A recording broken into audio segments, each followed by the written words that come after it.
परब जी गुरुग्राम से। सदगुरुदेव भगवान के चरणों में दंडवत प्रणाम। गुरुजी, मैं गुरुग्राम में जॉब करता हूँ। वहां पर जो लोग प्याज लहसुन ना खाते हों वो तो मिलना दूर की बात, वहां ढूंढना पड़ता है कि जो नॉन वेज या शराब ना खाते पीते हों। तो ऐसे समाज में रहकर ऑफिस या बाहर अंदर का काम करते हुए कई वस्तुओं का प्रयोग या स्पर्श करना पड़ता है। तो ऐसी परिस्थिति में पवित्रता का निर्वाह कैसे हो और भजन वृद्धि कैसे हो? गुरुग्राम लंका से ज्यादा तो नहीं है ना। लंका में तो ऐसे ही जिंदा मनुष्यों को, ऋषि मुनियों को, गाय को ऐसे खा जाए जिंदा, ऐसे तांडव मचा हुआ था राक्षसों का। और उसमें भी विभीषण जी ने भक्ति की ना। भगवान करे तुम सरीखे संत प्रिय मोरे, धरो देह नहीं आन नहीं हो रे। हाँ, जो रही मुत्तम प्रकृति का कर शकत कुशंग, चंदन विष व्यापत नहीं लपटे रहे भुजंग। अगर आपको ऐसी जरूरत भी पड़े कि ये उठा के वहां रख देते हैं तो हम नौकर हैं, ये काम कर देते, लिए हमारी उपासना से इसका कोई संबंध, ना हम खाएंगे और ना उसका कभी हम अंदर से आदर करेंगे। नौकर हैं, नौकर मान लो नौकरी कर रहे हैं, अर्थ प्राप्ति के लिए कोई भी कार्य कर रहे हैं, हो सकता है कि आपकी उपासना के विपरीत कार्य मिले। हिंसा नहीं करनी, हमें पापाचरण नहीं करने, हमें खाना नहीं है, पर अगर हमें परोसना पड़े, ऐसे कार्य करने पड़े तो एक व्यापार है, एक नौकरी है। एक देखो, सदन जी महान भागवत थे और उनका जो कुल कर्म था मांस बेचना था, तो कसाई वाड़े से जाके मांस ले आते थे और तराजू में तौल तौल हर समय भगवान नाम जप, हर समय भक्ति। तो कई ऐसे महापुरुषों के चरित्रों में देखा गया कि क्रियाएं जो हैं पर वो अपने भजन में। तो ऐसे कहीं भी रहो, अपनी निष्ठा से रहो, अभक्ष पदार्थ आप मत खाओ।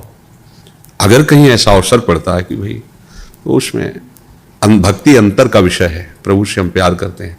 तो अब जैसे वहाँ बहुत ज्यादा भक्ति का बाहरी प्रकाश करते तो विरोध हो जाता विभीषण जी का।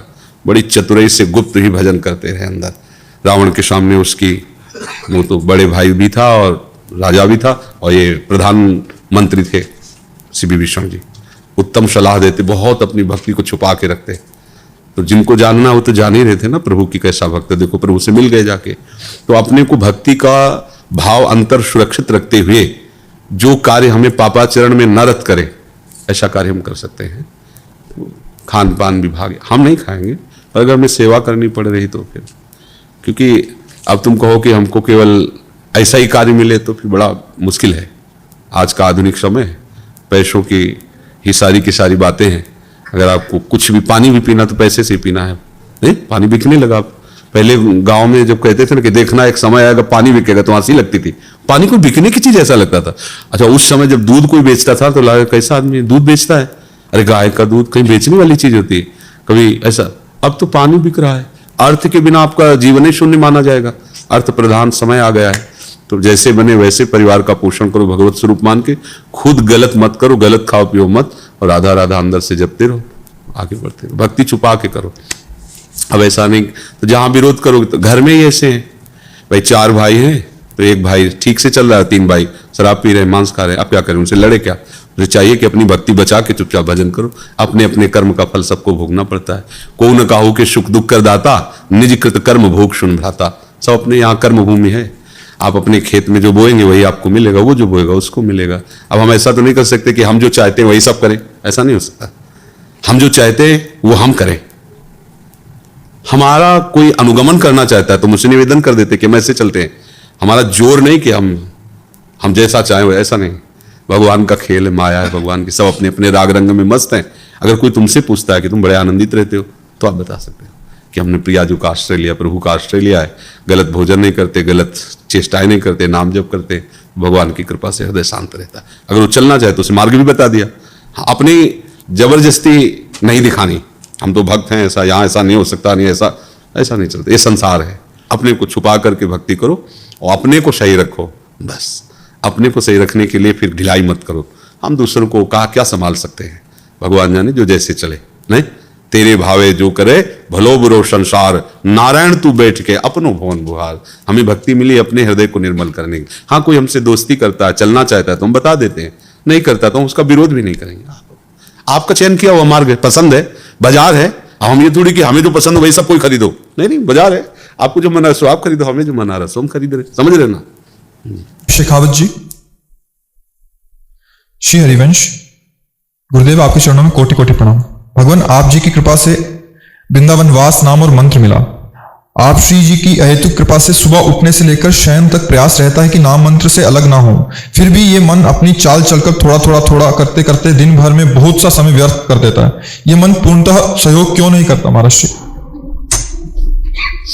मन सहयोग इसलिए नहीं करता कि आप पूर्व जन्म में इसका बहुत सहयोग किए। किसका प्रश्न है? आपने इसका बहुत अच्छा सहयोग किया है पूर्व जन्म से लेकर के अभी तक। अब वो तुम्हारे सहयोग के लिए तैयार नहीं होगा, वो आपको अपने सहयोग में लेना चाहता है, क्योंकि उसका आकर्षण भोगों की तरफ होता है और उसमें हम बराबर उसका साथ देते रहे। अब हम योग की तरफ बढ़ रहे हैं, चाहे प्रेम योग हो, भक्ति योग हो, कर्म योग हो, ज्ञान योग हो, ये उसको पसंद नहीं, क्योंकि उसने पसंद किया है 5 इंद्रियों, ज्ञान इंद्रियों के साथ भोगों को भोगना। अब उसको अच्छा नहीं लगता है, बीच बीच में वो भागने की कोशिश करता है, पर वो बिना तुम्हारे सपोर्ट के कुछ कर नहीं सकता। बस आप सपोर्ट मत करना और अभ्यास और बढ़ाते रहना। जब मन नहीं लगता ना, उस समय हमें बाहरी भागवतिक क्रियाओं पर ध्यान देना चाहिए, आंतरिक नहीं। चतुरुपासक वही है जो अपनी स्थिति को पहचान ले। जैसे अब हमारी मानसिक स्थिति आ रही है तो बाहरी क्रियाओं से तत्काल हटना पड़ेगा, क्योंकि मन डूबने जा रहा है। अब हमें किसी बाहरी क्रिया में नहीं फंसने देना।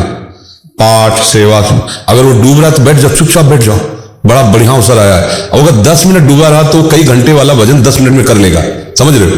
अब हमारा मन विषयों की तरफ भाग रहा है, बैठने की जरूरत नहीं है। अब बाहरी क्रिया, नाम कीर्तन करो, वाणी गायन करो, सोनी लगाओ, बाहरी क्रियाओं में उसको लगाओ, क्योंकि वो मानसिक स्थिति में भजन नहीं बन सकता।